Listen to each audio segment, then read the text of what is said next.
Welcome back, everybody, to the Maybom Perspective. I am so excited today to have a special guest who probably needs no introduction, but I'm going to introduce him anyways. Mr. Keith Lawrence, who is Maybom's Residential Development Director. Hi, Keith. Hello. We're so excited to have you. Keith is the man behind the scenes in a lot of projects and a lot of developments and the work that is done behind the scenes to get the neighborhoods that you guys live in now and that you agents are selling in now. It is enormous. There's a lot going on. Some days that word is maybe a little bit harsher than enormous, but as residential real estate agents, you know, whether you're with Maybom or you're outside of the company, you have sold or helped a buyer buy a home in one of our neighborhoods. This man has done something with that. So first of all, thank you, because it's what I love to do. I'm probably one of the few that's blessed. I really enjoy doing it every single day. And it shows because your work and your team, you know, just provide such wonderful neighborhoods and well thought out. You know, I think that's another thing is nothing Keith does is not probably thought again times 10. Yep, we do a lot of layouts, a lot of replanning. Absolutely. A lot of erasing, if you will, and redoing. But we've just had, for those of you that were able to join us at our sales meeting, we just had both a Georgia and South Carolina sales meeting. But for those of you that potentially were not, I wanted to give in a nutshell kind of what you went over, broad stroke things that you talked about that the development company as a whole is working on right now. Mm-hmm. I'd be happy to. We talked about the neighborhood updates, which I can go into on that side. We talked about kind of what's going on in the different markets, how they're different. What we've got going on right now, we've actually about to start construction on just a little over 400 lots. That's 4 different locations. That's basically, we have 3 in Columbia County, 1 in Aiken County, a lot going on. We don't typically release too much information on them. Okay. But the one we've got in North Augusta is going to be Hawks Vista. It's a townhouse community right off of Riverside Boulevard. Great. We're excited about that. So that's coming up. It's about 70 units. We haven't determined the pricing on it. The other ones in Columbia County are going to be very similar to what we've done at Whispering Pines, which is multiple price points. Okay. Great locations. You know, and I can kind of take a second to mention that one of the things that's key for us is always trying to find our A locations. Right. I think it's Absolutely. so important. You know, any restaurant, commercial, retail always says location, location, location.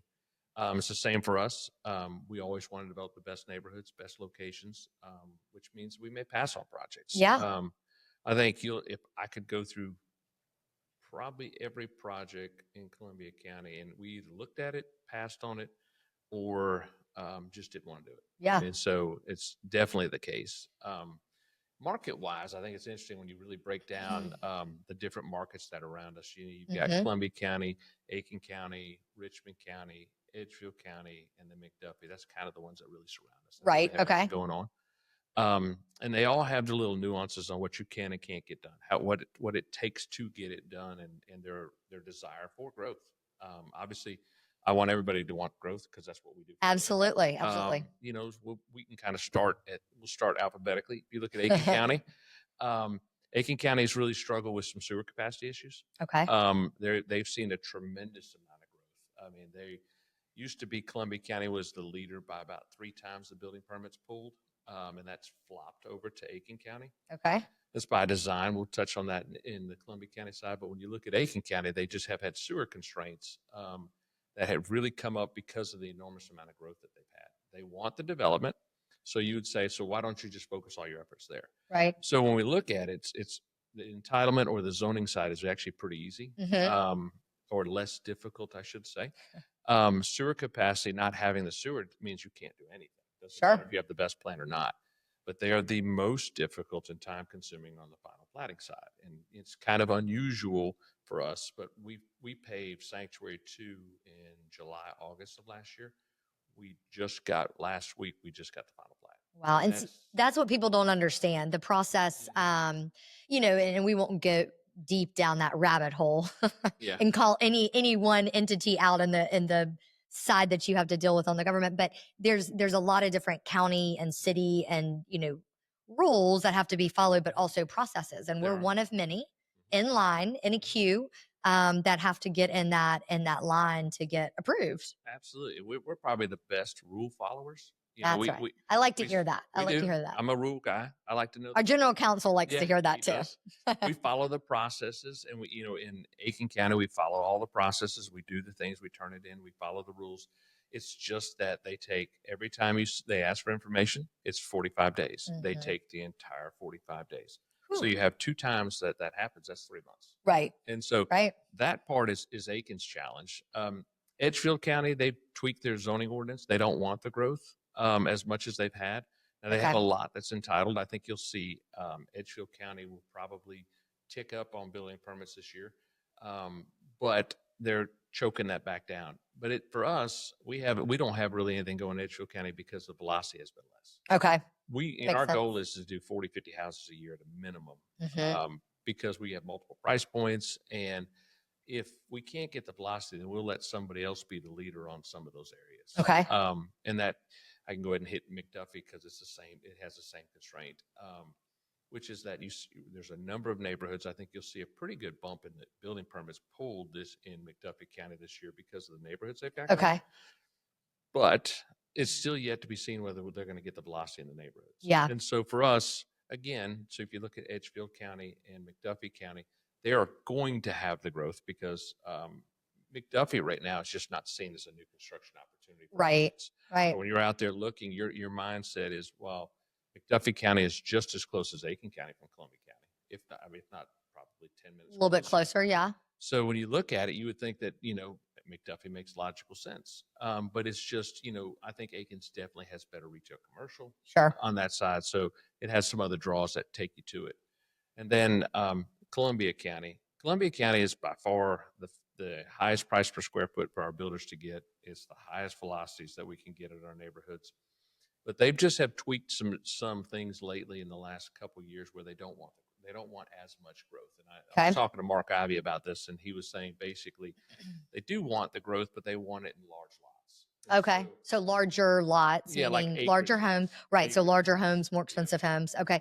And we can touch on the housing affordability and a little bit on that. But if they are slowing that down, what does that do for you with the plans that you've already laid out for the company? It doesn't change our entitlement. We've basically worked over the last 8 to 10 years, and we have positioned ourselves so we've got 5,000 lots in our pipeline right now. Wow. And so 5,000, 5,000. Wowzers. That's approximate close to $2 billion worth of sales volume, of home sale volume. And so we started a lot of these neighborhoods years ago. And that's the thing.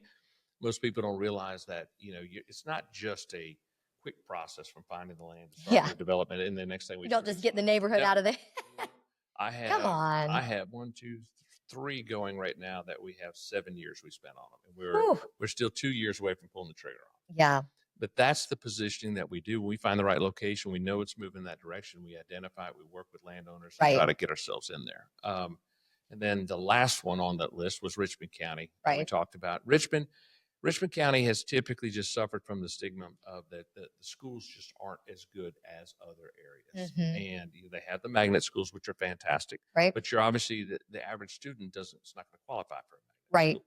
So, everybody is not a stellar person like yourself that gets straight A's. Teetotaler right here. Teetotaler. That's right there. And so I think it runs the risk of, if you're buying a home in Richmond County and you have just an average student, that they're going to go to just one of the high schools or elementary schools or middle schools, and they just don't have this good a ranking statewide on that. And so for us, what you've seen in Richmond County is it's just been more square footage for the dollar. They've become very price competitive with the neighboring neighborhoods. There's not as much to separate them off. That's right. Yep. And so we have shied away from Richmond County on our side. It definitely sells a lot of homes, but still not anywhere near Columbia County or Aiken County on the volumes. So it sounds like Columbia County and Aiken County are, primed and ready for different types of growth and different types of developments. But going rogue a little bit here, if I'm an agent, right, and I have buyers that are looking and they are just dead set, maybe they've been in an older home and they are not moving unless it is new construction or new construction-ish, maybe last 5 years, but specifically I want a new construction home.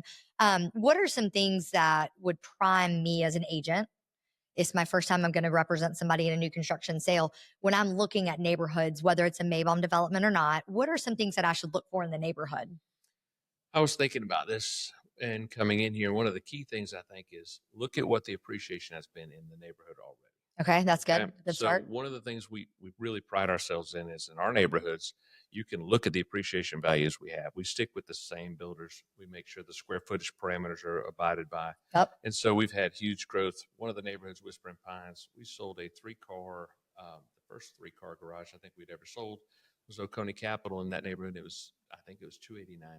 Wow. That same house today is 549.9. Woo. And so huge appreciations and values that we're not just about selling homes, we're about building communities. And I That's think right. that that's important to look at the amenities, to look at the houses, and to look at what the resales have been in that neighborhood. Yeah. If the resales aren't keeping up with it, there's a reason somewhere. Right. So I think it's so important to dig into the community and look at what else is gone, what has happened in the past, and what's coming up. Because if you've got more phases coming up, that's usually a good thing for appreciation. Right. Because something's working. that's right. Well, Something's some working. things are going to be increasing. The lot prices definitely increase. The That's house right. prices increase, and that drives the resale value up on that side. On the reverse of that, if I'm an agent and I'm looking with my buyer in a new construction neighborhood, what are some amenities that I should make sure are included, or what amenities, does Maybom and CSRA Development specifically want to make sure in our Maybom New Homes neighborhoods that we afford for those homeowners? And they vary. Okay. Very, very based on the Let's price. talk pickleball courts. When do we get pickleball We've courts? actually Just standard in all of our got a neighborhoods. new neighborhood coming There up we that has go. pickleball courts in it. Interview over. Yeah, done. Perfect. Making a move. Moving there. So it depends on the price point we're trying to hit Okay. and how many units that we have available. So I think it just depends when you look at it all. If it's like Canton Park is a townhome community, it's about 16 acres. It didn't have room for everything. It Right. doesn't have Right. it doesn't have the units to support it. So if you're dealing with like a Whispering Pines, it has a ton of amenities. Riverwood Plantation, tons of amenities. You look at what the section has, but also what that means is an increased HOA dues associated with supporting that. We don't want that though. Yeah, Come on. Some people do. I mean, it's funny. If you drive neighborhoods that don't have HOAs, a lot of the older Martinez neighborhoods don't. Right. Some are very well maintained. But that's the pride of the particular homeowners. And I've seen some other ones where you've got cars parked in the front yard. So I'm a big advocate for HOAs. Absolutely. Everybody thinks they want to do whatever they can in an HOA because they don't have an HOA. Right. But when you have an HOA, it protects your value of your property. So as an agent, that's a good thing for you to be on the lookout for, especially if you're, leading someone into a neighborhood. Kind of look at what the HOA covers, obviously how much it is, but look at what it covers to protect your, client as well. As an agent, what misconceptions, let's kind of debunk maybe some new construction or development, outside of just the timeframes, which we've touched on, just in summation, I guess, what would be something that you could debunk for us today that agents maybe are unaware of, or things that their clients maybe are unaware of? I think the biggest one I'd say, there's two. There's one related to the sales side, there's one to the development side. When I look at the development side is that it's easy. Anybody can do it. That it doesn't seem that difficult. That why does it take so long? Even though down here in Georgia, minus a few snow days we had this year, you say, well, why does it take so long to build a neighborhood? Right. For us, we still have historically, it's been really the last 7 or 8 years, which is we hit a wet period of time from December until March. Okay. What that means for us on the development side is we don't get much done. We can't. Yeah. We're in there moving. Slows dirt. down. Yeah, that's right. Wet, doesn't dry out. And I said, I think that, I mentioned earlier is the time associated with it. It's like it's a business. So we commit a lot of time and effort to build up to get to these points. So we have 4 full-time people that work in our office. And so that's all we do. We don't have another job. Right. That's it. And I think some companies that do it here in town that their split responsibilities people have. This is our sole responsibility. Yeah. And so we love it. And I think the other one for agents on here is that, people think new construction is easy. I would love to do that in addition to my resale. Right. But a lot of our new home agents, that's all they do. Sure. And it's because while we're building the neighborhood, they're trying to drive buyers. They're working on the marketing side. And guess what? That may be 6 months before we plat it, and then 6 months after it. Right. These people are spending 12 months without a paycheck. Sure. And resale agents generally think, they're thinking the 45 to 60-day close. Every one of our new construction agents are typically thinking six to 8 months. Yeah. And so it's a different mindset, and I tell everybody, I mean, it's extremely time consuming. Most agents input a listing in there. Our agents are maintaining the listings as things are changing in the house, updating pictures. Sometimes agents may take 6 sets of pictures for a listing. That's right. So I think it's almost like a split in your career path. It is truly a career path if you One of the two. if you want to be a top new home agent on that side. Yeah, no, that's a really good one, I think, to end on, because I think the questions that we get a lot of times from agents that have not done new construction yet really relate to the time frames, both for their buyers or for the neighborhoods themselves. And there's just a lot of knowledge that is missing. And so I'm hoping that we'll get you back on here to the Mabon Perspective. But we thank you for joining us today. Thank you. Everybody stay tuned. Yeah, stay tuned for the next Mabon Perspective.